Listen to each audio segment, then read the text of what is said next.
на околу 40 километри од Кавадарци. Возејќи по Кожув, стигнавме до место за кое ни кажаа дека минува животи. Тоа што ќе го видите, не може да се предвиди од големиот камен на кој е напишано името на центарот.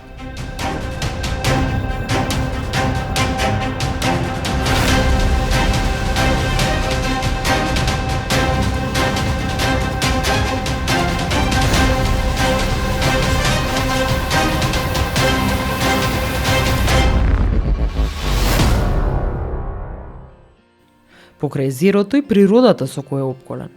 Водејќи се од стереотипите, на прва можеби нема да помислите дека станува збор за центар во кој зависници од дрога и од алкохол ја победуваат зависноста. Оттаму ни кажаа дека процентот на оние кои повторно се вратиле е многу мал. Овде луѓето не се нарекуваат пациенти, туку студенти. Просторот дом, а не болница. Извршната директорка на Нарконон, Александра Димевска Јокич, во оваа приказна влегува затоа што и самата преку пример на близок човек видела дека програмот дава резултати. А зошто не сметаме дека се болни луѓе? Затоа што зависноста самата по себе не е болест. Таа може да предизвика одредени болести. Меѓутоа, не знам, од типот да го зарази джигерот или такихардија на срце проблеми, сите тие нешта. Меѓутоа, во суштина, не се болни, не ги третираме на тој принцип.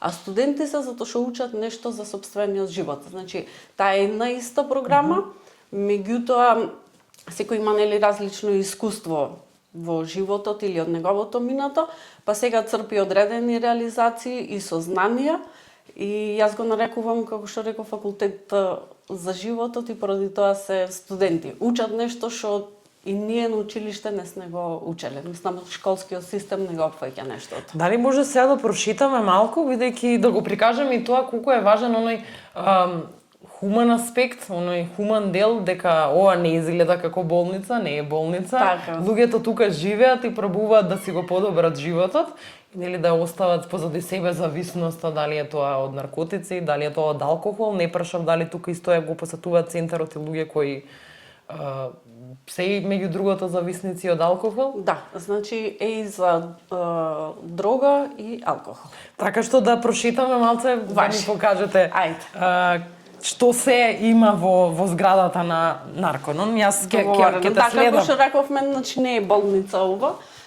Се третираат на поинаков принцип луѓето, така да имаме спортска дневна. Да.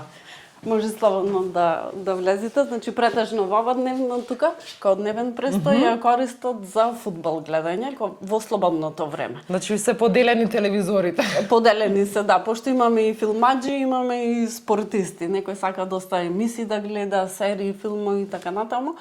Значи зависи кој како ќе си го организира неговото слободно време. Значи ова е едната дневна каде што се гледа тој дел, се навива, тоа е Се што иде со навивање. Да, посебно Реал, Милан, Ливерпул, не знам. И има фаворит. Так, ова ни е другата дневна, филмаџиската дневна. Во овој дел имаме простор, значи, за алишта, перење, сушење. Тоа луѓето што се тука го прават се сами. Сами, да, значи самата чистота Ова на не е центарот, хотел и не е хигиена. одмор. Да, јас го викам, значи не е хотел со 5 звезди, меѓутоа едноставно луѓето мора да си ги вратат нивните навики. Или да ги здобијат по прв пат. И да ги здобијат за прв пат. Да, во последно време како што идат, значи некои луѓе на 20 години ги здобиват тие навики. Тука ни е кафе-бар, самоделски направен. Само послужување. Само послужување, да. И просторот каде што луѓето јадат.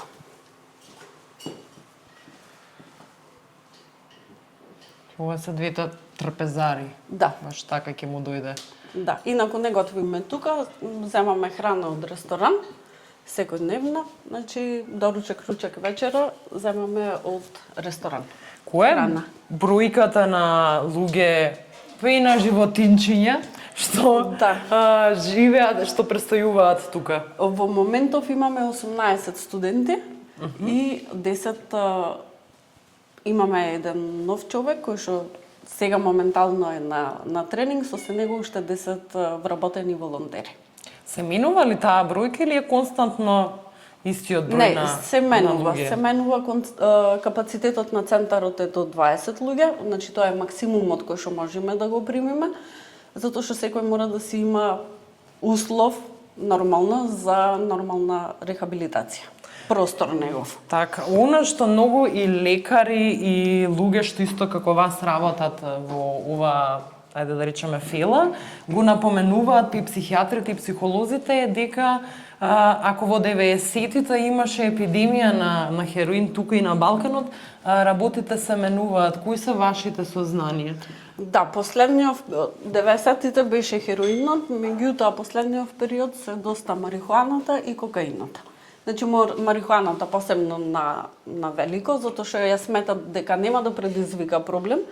Меѓутоа со самиот тек на времето луѓето осеќаат дека навлегуваат и се зависни од таа работа и нормално последниот период е кокаинот во прашање. Значи другите кои прават повеќе физичка зависност. Физичка зависност, точно така. Психичка уствари зависност, физичка беше нели со хероинот можеби затоа и не сме толку свесни колку луѓе околу нас имаат проблем, бидејќи имаше многу лоши коментари кога пишував за ова, стигмата во Македонија се уште голема, дека некому не му се гледало дека конзумира дроги, тоа е исто лоша работа. Факт е дека нема да му се гледа, затоа што нашата програма е на природна база, значи не користи никакви лекарства и нема да го навлече лицето на нешто друго. Не се заменува една со друга. Така, значи не правиме замена од еден вид на друга со друг вид на друга, туку баш напротив. Ке ви кажат подетално моите колеги во врска со тие работи, меѓутоа да го разјасниме во прашање дека се чистат отровите детално, едно тело е исчистено исто како на 7-месечно бебе и нормално дека нема да се познава. А кој сака може да верува, кој сака не, слободно може да го посети и центарот, значи отворен е секогаш за посетители, ако сакат нешто ново и дополнително да разберат.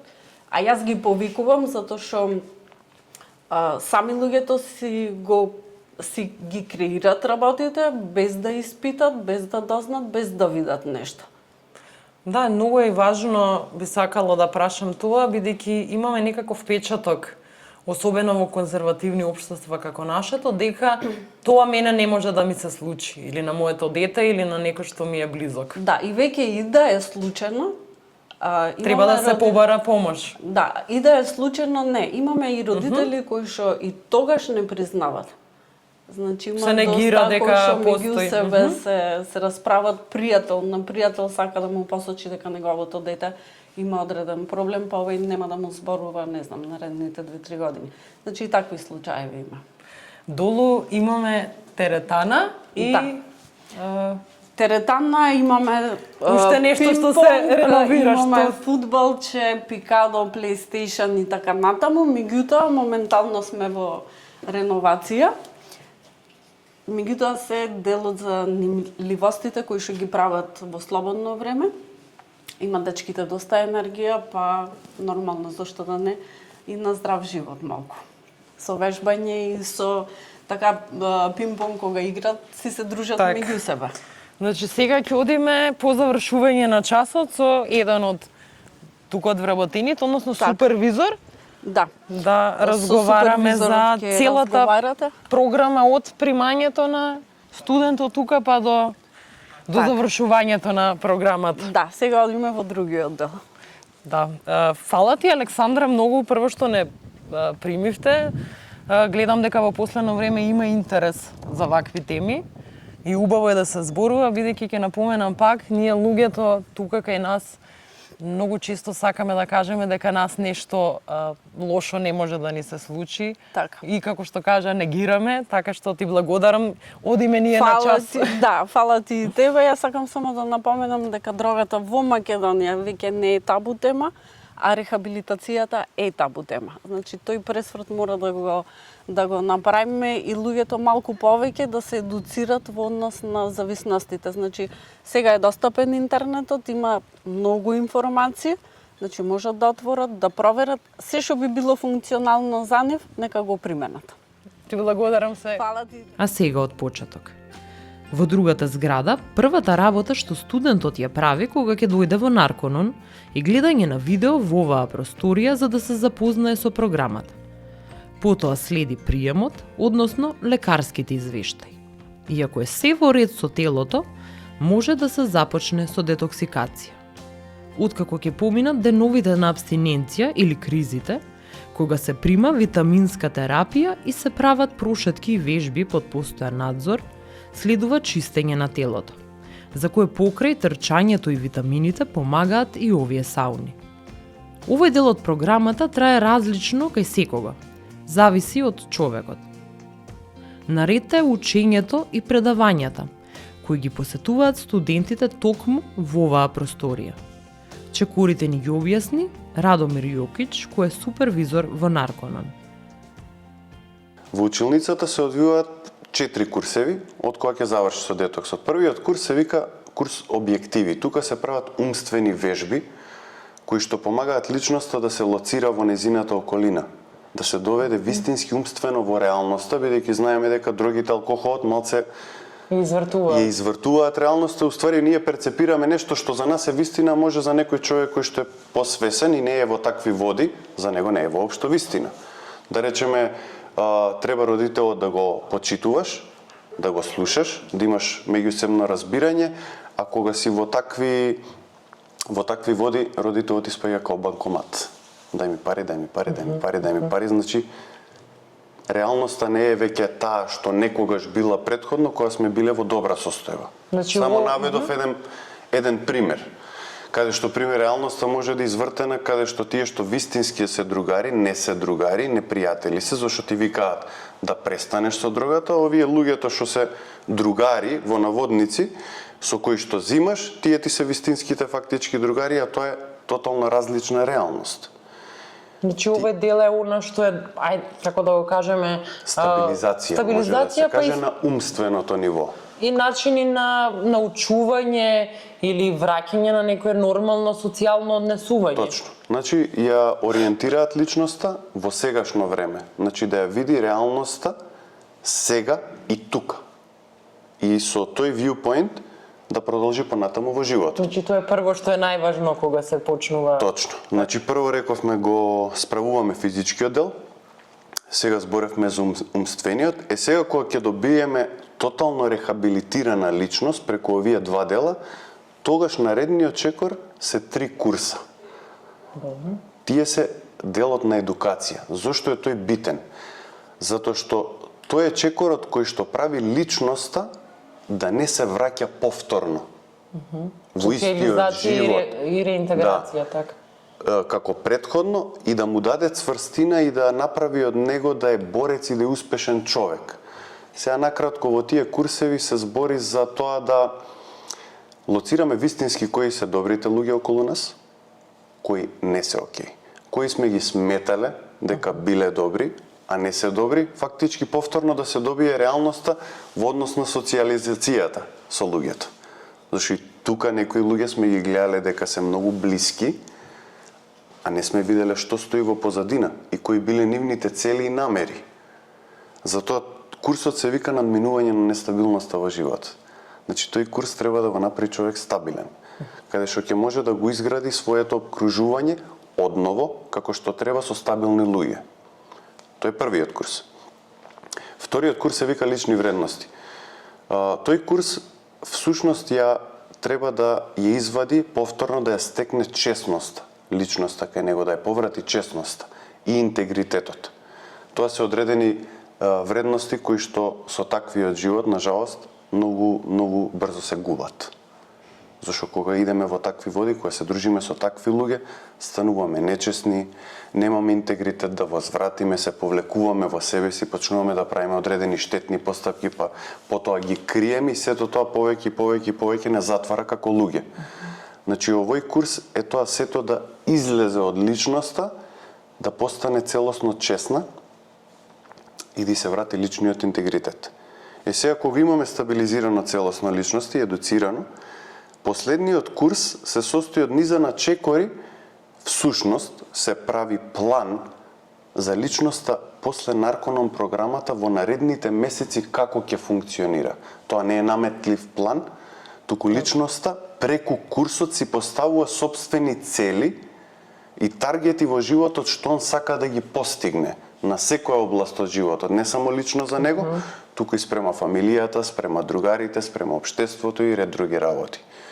Кога ќе заврши сето тоа, се проверува целосно програмата, дали е се постигнато и тогаш преминуваме на делот за отпуст од програмата и повторно ресоциализација во општество. На почеток на репортажата споминавме дека мал е бројот на оние кои се враќаат бидејќи повторно им се вратиле на дрогите. Но има и такви што го оделе овој пат и сега сакаат да помогнат и на други луѓе. Една од нив е Моника, што сега е на обука и наскоро ќе почне да работи во Нарконон. Кога завршив програмот на Нарконон, брзо се вработив. Работев во канадска компанија за животно осигурување. И јас бев буквално фасцинирана од себе и од својот успех, од дисциплината, колку успевам да сработам, колку сум тука фокусирана на работата и тоа даде резултат. За 3 месеци веќе бев ангажиран, унапредена во менаџер. После тоа работев ми беше многу интересно. Менаџерство никогаш не се имав сретнато со таја улога, па имав таму обука, па тоа беше многу интересно, па учев секој ден, јас многу сакам да учам. И некако имаше добра плата, тоа беше све супер, ама пак ми фалеше нешто. Нешто фалеше. Не знаев што е тоа, ама нешто фалеше. И почнав да шминкам. Мене шминката ми е првата љубов. Прво почнав да работам како шминкер во една телевизија, тоа ми беше прво работно искуство. И си викам, ова е тоа, ќе почнам да шминкам. Уметноста ми фали. Добро. Дадов отказ, почнав да шминкам.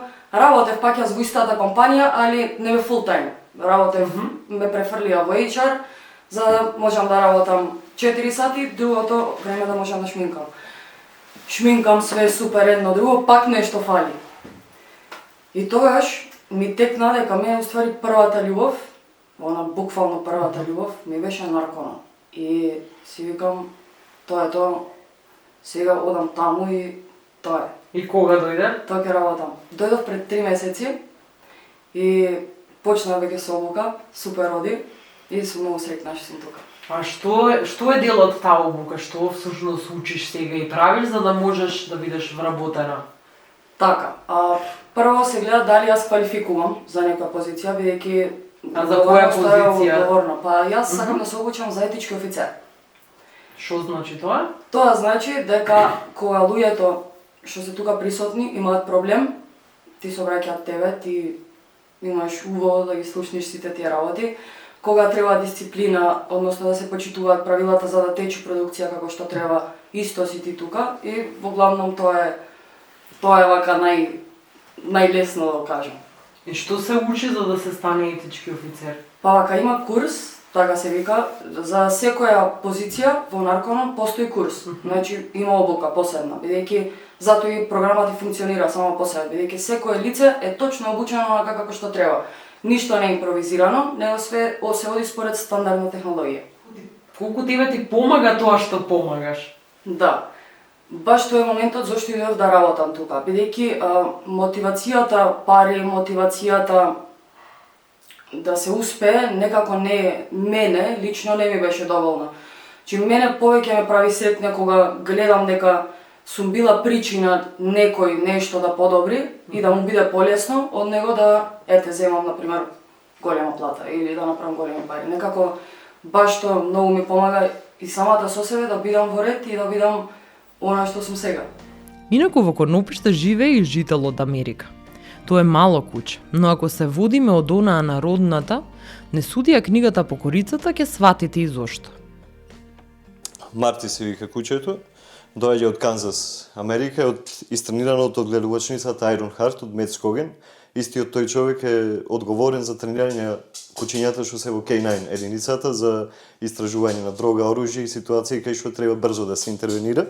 Истиот тој човек ги тренира кучињата за Нарконон центрите и Марти, нашиот Куќе трагач од Нарконом Балкан е избран во 2021 за најдобро куќе во сите нарконом центри, според брзина на барање, точност во кажување на сигналот и сигнализирање за каде е дрогата. Значи не е секогаш дека само оние волчаци и големи кучиња што ги гледаме работат на пронаоѓање на дрога, така? Точно, тие се избрани за такви сцени кај што има агресија, кај што има бука, овие се попријателски кучиња. Всушност нивниот мирис е многу подобар од тие кучиња, но се наменети за попријателска средина. А колку време ти си одговорен, да речеме, за оваа работа? Веќе 5 години. Така, Веќе 5 дали години. и ти мораше да поминеш некоја одредена обука за да знаеш нели како да работиш? Претпоставувам и со дресура на кучиња. Точно така, бевме во Данска, јас и уште една колешка од тука за специјална обука од Мецкоген за кучето трагач. 12 дена траеше таа обука кај што не обучија како да се справуваме со кучето трагач. Со овој тандем ја завршивме посетата во Нарконон и назад за Скопје. Да побараме одговор колку луѓе во Македонија побарале помош поради зависност од дрога. Според последните информации од Институтот за јавно здравје, само лани и во 2022 нови 982 луѓе за прв пат се регистрирани како зависници од дроги во државните центри, затвори и болници во Македонија.